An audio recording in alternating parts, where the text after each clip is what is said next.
So I'd like to start by outlining just some of the illegal provisions. And when I say illegal provisions, I mean these are provisions which violate the UN Charter itself.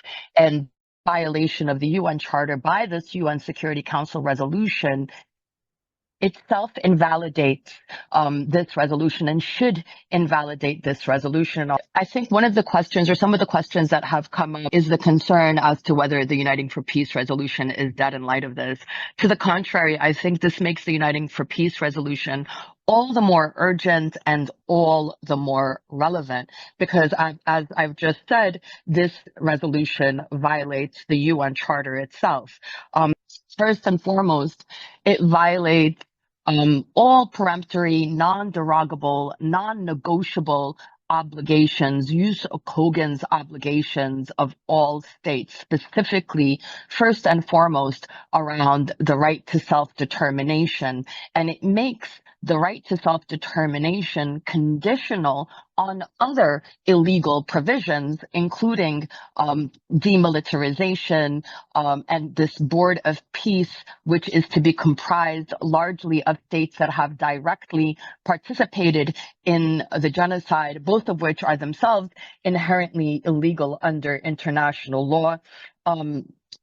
It violates UN Charter principles, which mandate states must protect, number one, self-determination, which prohibit the acquisition of territory by force in recognizing the expanded perimeter, let alone even the borders of Gaza as they were drawn out by the siege. The ICJ advisory opinion ruled those to be illegal. So the prohibition on apartheid, racial and foreign domination violated by this resolution. The prohibition and restriction of aid is a gross violation of the UN Charter. The prohibition on collective punishment is implicated directly by this, and the continuation of the siege is also a violation of the UN Charter. And we could go on and on, but what this essentially does is lay the groundwork for bringing in the Uniting for Peace resolution. And the Uniting for Peace resolution isn't activated just when the UN Security Council does nothing, but when it fails to fulfill its primary responsibilities and adhere to the primary principles, the majority of which are violated, as we just articulated, or it fails to act in accordance with the charter, or it fails to act in accordance with binding international law obligations, or stop acts of aggression. And this is exactly what this resolution intends to do. It intends to cement the siege, cement the acquisition of territory by force, make aid conditional of a people who are in dire need of escalated aid, not just regular aid. It also not just shelters, but makes it an institutional entrenchment of Israeli impunity for war crimes, for the siege, for the reparations which they owe for reconstruction.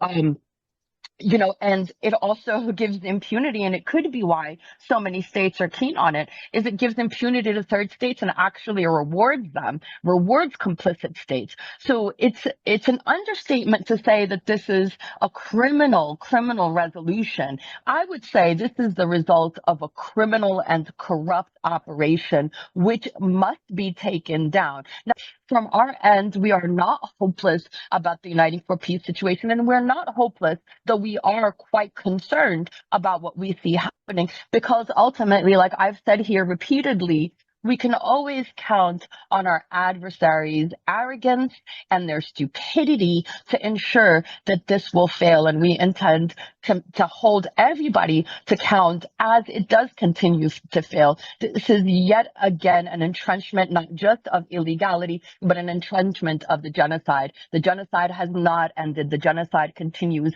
both by the bombs as well as by the deprivation, as you've seen the horrifying scenes in Gaza for the failure to allow winterization projects to come in. Secondly, there's nothing about the West Bank, which is under horrific conditions conditions is addressed by this resolution. And this is an intentional deflection, right? This whole concept of the two-state self-determination and aid being conditioned on the cooperation with these illegal terms is an anathema. And so there's still room for the UfP to come in on that even now, even at this stage. We could, states could proceed by proposing a Uniting for Peace resolution for the West Bank, which is urgently needed at this point. Lastly, I'd like to say the Israelis have already stated that they don't intend to agree with the goalpost of this, the final goalpost, which is a two-state solution.